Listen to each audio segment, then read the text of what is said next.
सो One Piece chapter number 1166 के spoilers आ चुके हैं और इस वाले चैप्टर के अंदर हम लोग को एग्जैक्टली पता लगने वाला है कि रॉक्स अब मर चुका है भाई। कंप्लीटली हमारे को डिक्लेयर करके बता दिया जा चुका है। साथ के साथ इस वाले चैप्टर के अंदर हम लोग को पता लगने वाला है कि फिगारलैंड गार्लिंग एक बहुत ही घटिया टाइप की हरकत करता है। इसके बाद पूरी की पूरी कम्युनिटी इस टाइम पे यही बोल रही है कि वन पीस के अंदर सबसे तगड़ा जोकर है भाई फिगारलैंड गार्लिंग। अब ऐसा क्यों बोला जा रहा है ये चीज मैं तुम्हारे को स्पॉयलर्स के अंदर बताने वाला हूँ। साथ के साथ रॉजर को शैंक्स कैसे मिला, ड्रैगन के साथ क्या हुआ, गार्प ने क्या किया, बहुत सारी चीजें हैं। चैप्टर सही में भाई थोड़ा बहुत इंटरेस्टिंग है, बट इस वाले चैप्टर के अंदर स्टोरी को आगे बिल्ड किया जा रहा है। मैं ये तो नहीं बोलूंगा कि ये चैप्टर हद से ज्यादा क्रेजी है, बट चैप्टर तो इंटरेस्टिंग होते ही है वन पीस के। तो चलो फिर वीडियो को स्टार्ट करते हैं। उससे पहले अगर किसी ने चैनल को सब्सक्राइब नहीं किया तो भाई वो कर लेना, क्योंकि सब्सक्राइब करना तुम्हारे लिए बिल्कुल फ्री है, और वीडियो को हाइप भी कर देना। अब चैप्टर की स्टार्टिंग होती है। अब देखो एक चीज हम सब लोग को पता है कि फिगारलैंड गार्लिंग को रॉक्स ने किस तरीके से मारा। उसके पास ईमू की पावर्स भी थी, जिसकी वजह से भाई उसके ऊपर अगर तुम अटैक करोगे तो वो उसको रिकवर कर लेगा बहुत जल्दी। स्टिल हम लोग को दिखाया जाता है कि रॉक्स ने भाई बहुत ही गंदी हालत कर दी फिगारलैंड गार्लिंग की। उसके बाद जो भी होता है गॉड वैली के ऊपर भाई ईमू से फाइट होती है रॉक्स की, और रॉक्स बहुत ही ज्यादा घायल हो जाता है। अब यहाँ पे रॉक्स इतनी बुरी हालत में था कि अगर उसको कोई भी आके कुछ बोले तो भाई वो पहले ही अधमरा है। यहाँ पे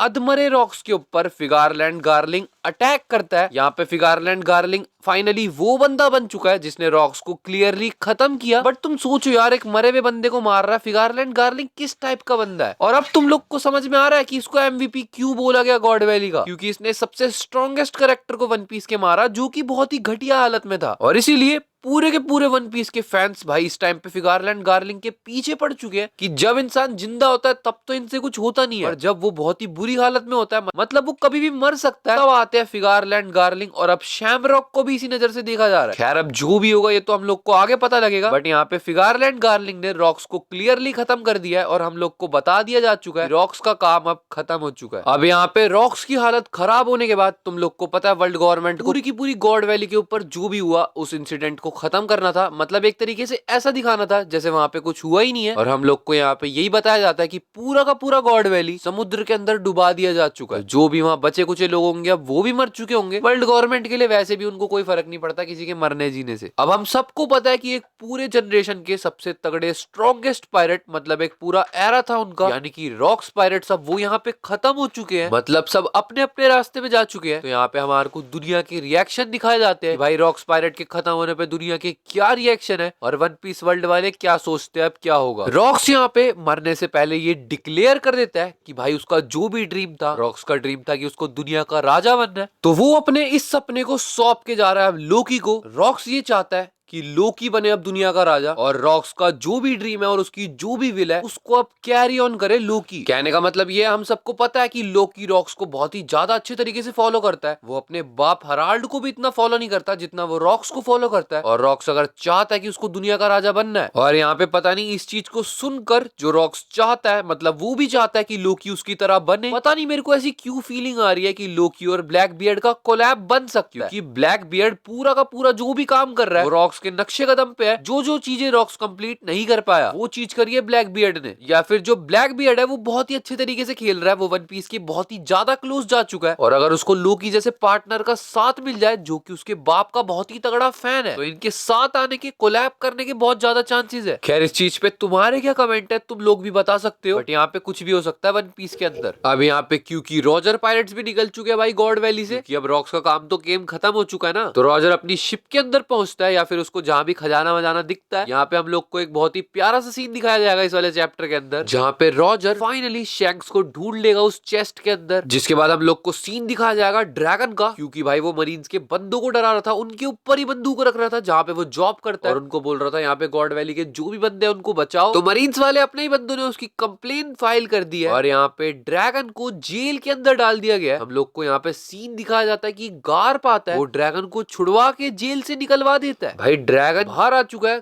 गार्प की बातचीत तगड़ी है, गार्प कुछ भी कर सकता है भाई, उसका बेटा है ड्रैगन। बट यहाँ पे सबसे इंटरेस्टिंग चीज ये है, पहले गार्प लड़ता है भाई रॉक्स से, जो कि ईमू का बंदा बन चुका था उस टाइम पे। ईमू एकदम से वहां से गायब हो जाता है। गार्लैंड गार्लिंग रॉक्स को खत्म करता है, गार्प का कुछ नहीं बताया जाता और गार्प ड्रैगन को निकलवा देता है। भाई ये बंदा जॉब कैसे कर रहा है मरीन्स के अंदर, ये है कैसे अब तक, क्योंकि इसका जो मन आता है ये वो कर लेता है। भाई गार्प कुछ बहुत ही ज्यादा अलग टाइप का कैरेक्टर है यार, लाइक गार्प की मिस्ट्री कुछ ज्यादा ही गहरी है। और चैप्टर के लास्ट के अंदर हम लोग को ये सीन दिखाया जाता है कि भाई हराल्ड को पता लग चुका है कि उसका दोस्त रॉक्स फाइनली मर चुका है और इसीलिए वो अपने दोनों हॉर्न्स को तोड़ देता है। अब हम लोग को वन पीस के अंदर तो ये बताया गया है कि भाई हराल्ड चाहता था कि एल्बाफ आगे बढ़े और वो चाहता था यहाँ पे लड़ाई झगड़ा सब खत्म हो जाए, इसलिए उसने अपने सींगों को तोड़ दिया। बट व्हाट इफ अगर मैं बोलूं कि भाई रॉक्स हराल्ड का बहुत ही ज्यादा अच्छा दोस्त था और ये चीज हराल्ड को भी कहीं ना कहीं तो समझ में आ रही थी, तो क्या हराल्ड ने सींग इसीलिए तोड़े ताकि वो अब वर्ल्ड गवर्नमेंट वालों से बदला ले सके, या फिर सच में भाई हराल्ड इतना पागल था वर्ल्ड गवर्नमेंट के जाल में कि रॉक्स के मरने के बाद भी उसको कुछ समझ में नहीं आया। खैर जिसके बाद ये वाला चैप्टर यहीं पे एंड हो चुका है और अगले हफ्ते कोई भी ब्रेक नहीं है, तो बढ़िया बात यह है कि अगले हफ्ते भी चैप्टर आएगा। ये वाला चैप्टर ठीक था, हाँ भाई स्टोरी बिल्डिंग भी तो जरूरी होती है, इस वाले चैप्टर के अंदर वही हो रहा है। बाकी देखते हैं अगले चैप्टर के अंदर अब क्या होता है। ये वाली वीडियो यहीं तक है, आई होप तुम लोग को ये वीडियो पसंद आई होगी। और भाई मैं मथुरा से आया था अभी तो वीडियो थोड़ी सी लेट हो सकती है, तो वीडियो पसंद आई हो लाइक कर देना, चैनल पे नए हो सब्सक्राइब कर देना। मिलते हैं नेक्स्ट वीडियो में, तब तक के लिए बाय बाय।